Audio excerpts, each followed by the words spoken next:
Oh, these days it seems like everyone's got something to say about your astrological sign or your Myers-Briggs personality type or which incarnation of Waluigi you are. So we over here at the Leaderboard decided we wanted to help you learn a little bit more about yourself in a way that actually means something. So let's get into it. Which Fortnite item are you?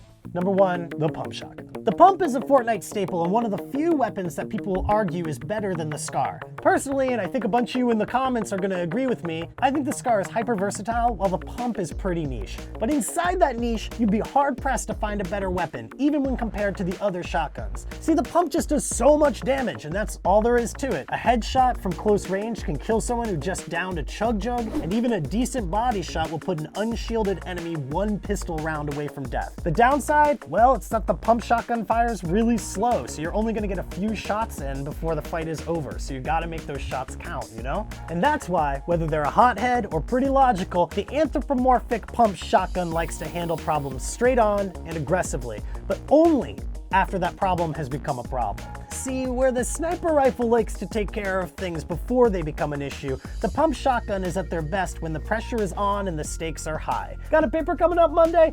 Don't worry about it till Sunday. Got an anniversary coming up? Don't even worry about it. Burger King doesn't take reservations. Big office presentation? You're good at your job. Just put some memes in there and you'll be good. Everyone loves memes. The point is, get in, fire a shot, and leave. Don't overthink it, don't overplay it.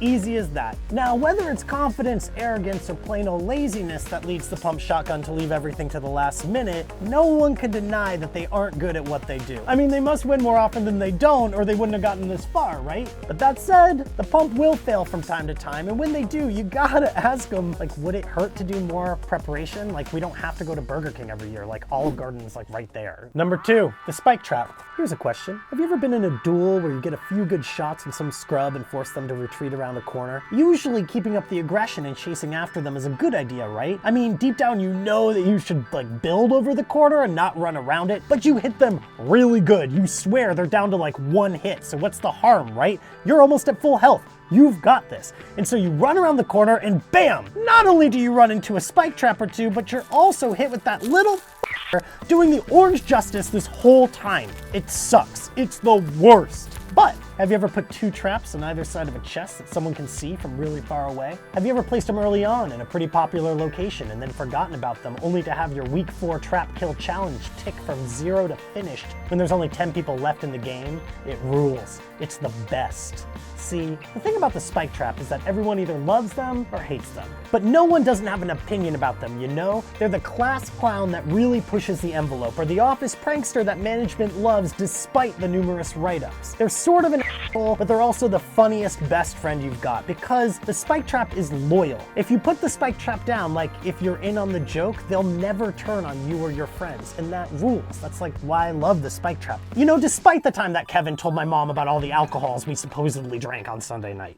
Number 3, the tactical submachine gun. The tactical SMG is definitely one of those weapons that I rarely equip in the time between picking it up and replacing it with a shotgun or a stack of minis or something like that. But then every couple of days, I'll find myself out of medium ammo with no shotgun and an annoying idiot is getting all up in my face. And in those moments, I sigh, reluctantly pull out my SMG, aim in the general region of their dumb face, and remember for the 100th time that the bullets come out really fast. And like, if you keep your tracking up and nail your shots, the SMG melts people. And in that moment, I fall in love. And then in the next moment, I swap it out for a boogie bomb that guy was carrying, even though I know I'm gonna replace that boogie bomb with like, you know, impulse grenades in like 30 seconds. I know I'm a fool for walking out on it the moment I see a more established meta staple, but I just can't help it. And just so you all know, I know the boogie bomb isn't a meta staple. Like, I was gonna say jetpack, but then they took that out of the game. The point is, the SMG is that friend or coworker that you always underestimate. When a group project is due next week and everyone is flaking on you left or right, it's the SMG who saves you by doing all the heavy lifting. If you've got an emergency and none of your coworkers will cover your shift, it's the SMG who against all odds is willing to work a double just to help you out. And when there's some awful relatives starting shit at your sister's wedding because Paul didn't realize that a Long Island iced tea has alcohol in it,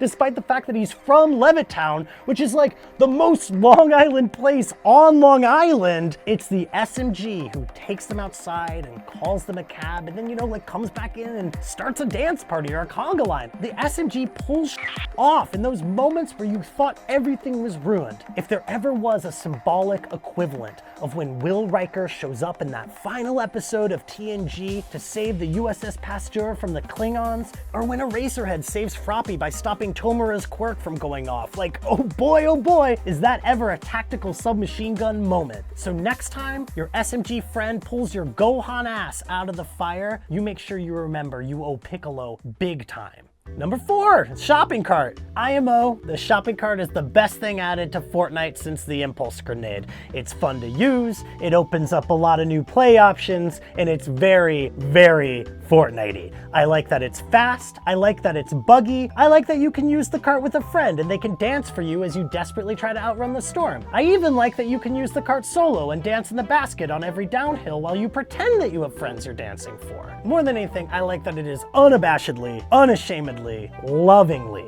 stupid. The cart is definitely useful when you need to outrun the storm or want to move around the map with a little more speed, but you're really easy to spot when you're in the cart and you're down a gun and the extra speed isn't enough to like dodge bullets or something. Now, to be clear, I'm not saying that you can't get kills in this thing. Like, you definitely can. It's just like, in general, not the smartest way to get kills, you know? But people still use it because the shopping cart is literally the best thing in the world. All of this is why the shopping cart is about having a good time on their own terms. They'll play a board game with you, but they might end up being less interested in winning and more interested in role-playing or gathering resources or screwing over everyone else. They'll watch a movie with you, but be aware that they might be more interested in like mystery science theatering the whole thing than like actually watching the movie. They'll put together a presentation with you, but they're gonna treat it like a stand-up act because it's like funny for them, you know? Oh, and that's why at the end of the day, you gotta respect the shopping cart for squeezing just a little bit more out of life, even if it's at my expense when we play Settlers of Catan. And that's why I respect you,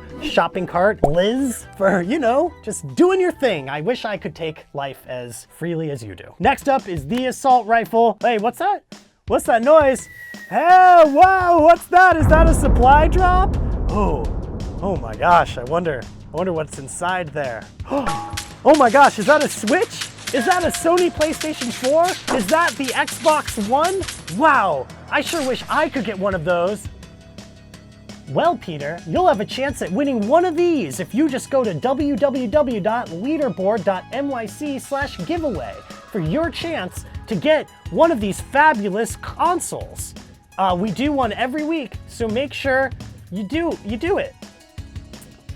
That goes for you guys too.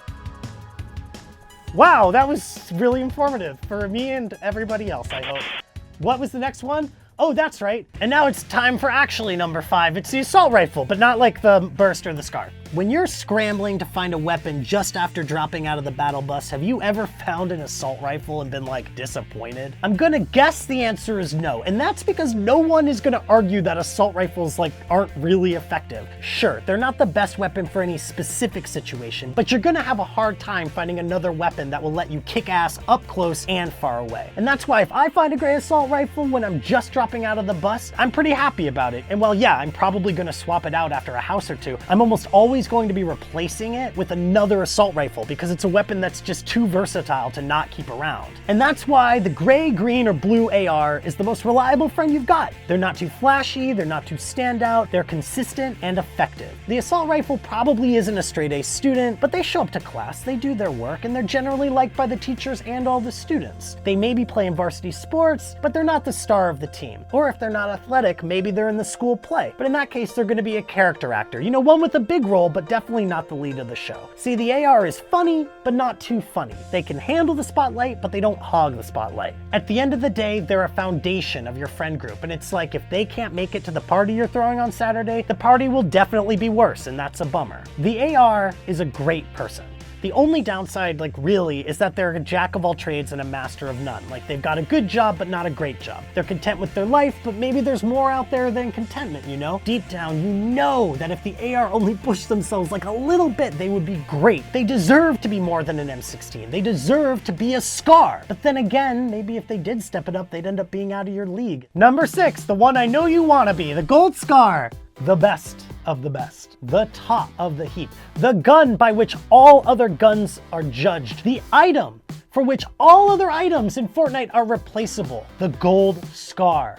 The Gold Scar may not be the best weapon for every situation, but its symbol to the Fortnite community has remained unchanged patch after patch, and that's why, and I am sincerely sorry about this, you are not a Gold Scar. You can't be. You're a human, fallible, and incapable of the platonic ideal for which the Gold Scar is known. Okay, well that's not totally true. You can be a Gold Scar to your parent or whatever, but your parents also think your little brother is a Gold Scar, and we all know that your little brother is a turd who isn't worthy of being compared to the bush that someone discarded for a gray silenced SMG outside of Risky Rails. So we definitely can't trust your parents' judgment, right? No, the title of Gold Scar is more something to aspire to than to be. And that's because the Gold Scar can never really be a person, only a legend. Abraham Lincoln is a Gold Scar. The ex you still pine over. I'm sorry, but they're a Gold Scar. Your chill grandparent who wasn't racist and passed away this winter, leaving you a pretty nice inheritance. It's a Gold Scar. Ninja is a Gold Scar, but Tyler Blevins isn't. See, Tyler is a fallible human who has been killed by 10-year-olds on their far less popular streams and says he doesn't curse when there's like a lot of videos online of him cursing. Ninja, on the other hand, played with Drake, and Drake said God's plan after killing somebody while Travis Scott made it rain, and it was super funny. Classic Gold Scar stuff right there. So did we get you? Did we nail your personality to the wall just like how Scorpios like nail in general? That was an astrology joke back to the beginning of the, you don't remember, it's okay. I'm sure you noticed that there are a lot more items in Fortnite than we listed in this video, so be on the lookout for another one of these coming soon. But in the meantime, if you think there's an item you want in that video, you can comment down below and maybe we'll pick it, you know? Say why, and then a lot of people will probably read it and maybe they will say nice things to you, or maybe they'll say mean things to you. The comments are weird that way. I hope you had a nice time. I love you, and if you love me too, you should like and subscribe to this channel. You don't have to do that if you don't love me, but if you do love me, it's a nice show of support. And related to that, please don't die in the next week because we upload a Fortnite video every Friday and I want you to see them all. If you want a little help with that, hit the bell icon. It'll notify you whenever we upload a video so you won't miss anything. This has been a Leaderboard production, your home for video game facts. I am Peter, and I'm also about to go take a nap. Thank you so much.